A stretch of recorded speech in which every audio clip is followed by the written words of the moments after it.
Hello, Eagles. Welcome to Library Time with Mrs. Bradford again. Today we are reading a wonderful book called Finding Winnie. This is a really fun book, I think, because it actually tells you about the real bear that Winnie the Pooh was based on. So I'm excited to explore this with you. The illustrations on this are beautiful. And I would just want to thank the author, the illustrator, and of course the publisher for letting us publish this and bring it so that I can bring it to you at home during this time. Sit back, relax, and enjoy. Finding Winnie, the true story of the world's most famous bear, by Lindsay Maddock, illustrated by Sophie Blackall.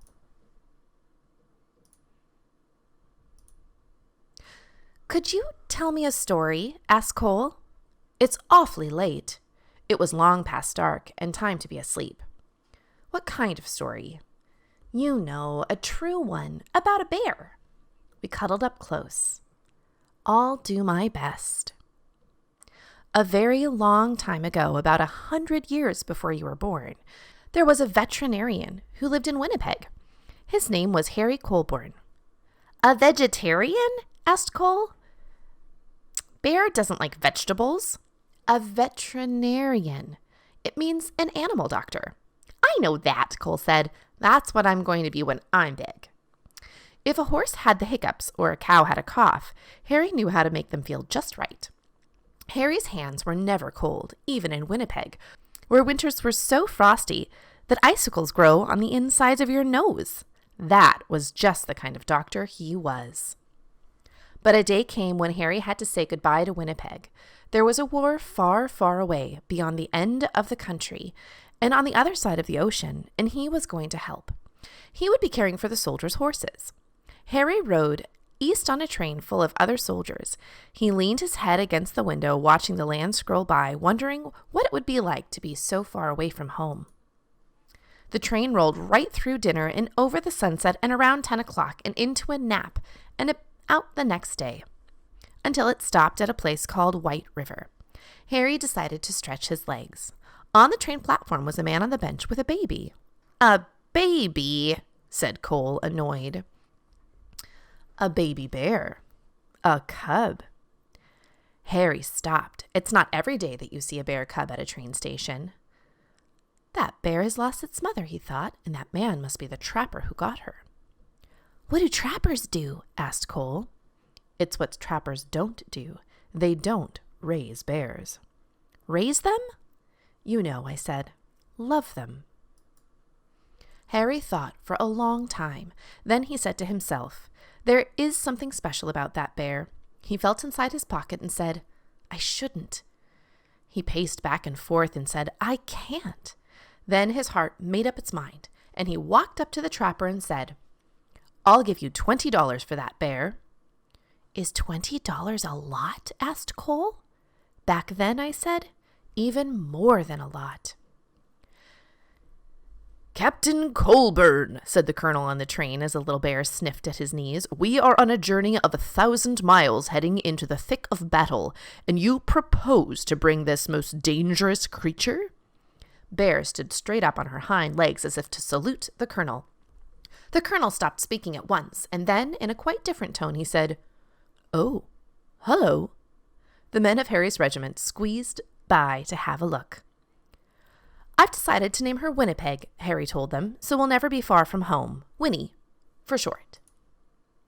They had a very long way to travel, and they had already gone 3 or 4 feet when Winnie grew hungry.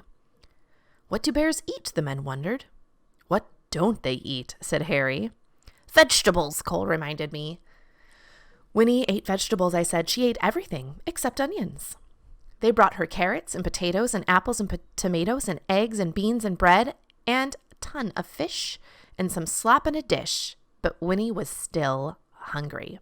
How about dessert? Said Harry, holding up a bottle of condensed milk. Taking the treat into her paws, Winnie lay on her back and hummed a happy song. As she drank, the men roared. Harry and Winnie gathered with soldiers from all over Canada in the green fields of Valcartier. The whole city of tents had sprung up there. One was a hospital for horses where Harry went to work. Winnie was in the army now. Harry taught her to stand up straight, hold her head high, and turn this way and that, just so. Soon she was assigned to her own post. Even the colonel agreed that Winnie was a remarkable bear. She might have been the best navigator in the whole army. If you hid something, could she find it? She could. What if it was farther away? Farther still. Remarkable, he cried. In the evenings, both of them were too tired to move. When Harry thought about Winnie and the voyage across the ocean, his head said, I shouldn't. His head said, I can't. But his heart made up his mind. Nobody had ever tried to float so many people and animals across the Atlantic Ocean before. 30 ships sailed together carrying about 36,000 men and about 7,500 horses, and about one bear named Winnie. When they finally arrived in England, the regiment went to training the Salisbury Plain, where it rained and rained and rained. But Winnie didn't seem to mind. She was the mascot of the 2nd Canadian Infantry Brigade, and she attended her post with vigor. One day, Harry came running while she was doing her exercises in the tent. You'll bring the whole place down, he said with a laugh. She had grown. It was winter when the order came. The time had come to fight. Winnie posed proudly with the men for pictures to send home to their families. Harry thought for a long time. His head argued one way and then the other, but his heart made up his mind. He went to Winnie and said in a serious way, There's somewhere we need to go. Winnie brushed the mud off her nose and muzzle and nuzzled in close. Harry drove all the way to the big city. Here we are, said Harry. The London Zoo. Harry took a deep breath. Winnie, this is going to be your home for a while, he said. She tilted her head. We're shipping out to France, he explained. I have to take care of the horses at the front. She rested her big head against him. I know you want to come, but it's not safe. Winnie's head bowed. Harry's hands were warm as sunshine, as usual. There is something you must always remember, Harry said. It's the most important thing, really. Even if we're apart, I'll always love you. You'll always be my bear. Is that the end? Well, that's the end of Harry and Winnie's story, I said. But I don't want it to be over, said Cole. Sometimes I say you have to let one story end so the next one can begin. How do you know when that will happen? You don't, I said, which is why you should always carry on. Once upon a time, there was a little boy with a stuffed bear. He had his bear ever since he was a baby, but somehow the boy had never found the right name for him. He tried Teddy and Edward and even Big Bear. One day the boy went to visit the London Zoo with his father, and there was a bear, a real bear, on the terraces right away. The boy thought, there is something special about that bear. Her name was Winnie. They became true friends. The boy was allowed to come right inside her enclosure to play. Once the boy had found Winnie, he knew just what to call his stuffed bear. He named it Winnie the Pooh, and the boy was called Cole, said Cole. His name was Christopher Robin. Christopher Robin would visit Winnie at the zoo, and then he would take his stuffed animal on all sorts of adventures in the woods behind his home. His father, Alexander Milne, wrote books all about them. Harry's Winnie became Winnie the Pooh, and there has never been a more beloved bear. But what about Harry? Cole asked. When Harry visited Winnie at the zoo, he saw how happy she was. She was being raised, she was truly loved, and that was all he ever wanted, from the moment they met at the train station in White River. So after the war, Harry returned to Winnipeg, and his life as an animal doctor before long. He was married, and he had a son named Fred, and Fred had a daughter named Laureen, and Laureen had a daughter named Lindsay, which is me. And then I had a son. When I saw you, I thought, there is something special about this boy. So I named you after your great-great-grandfather, Captain Harry Colburn. I named you Cole. That's me, said Cole in a whisper. That's you. And that's Winnie? Yes, I said, that's Winnie. And it's all true? Sometimes the best stories are, I said.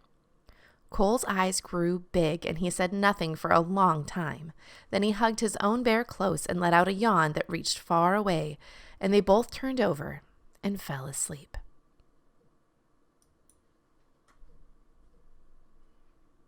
Harry as a young soldier. Harry kept diaries throughout World War I. This was the diary from 1914, the first year of the war. The diary page from the day Harry found Winnie on August 24th, 1914, he wrote, "Bought bear, $20. 3 soldiers with Winnie at her post. Winnie and Harry have what appears to be a laugh and a snack. Harry and his fellow soldiers with their mascot, Winnie.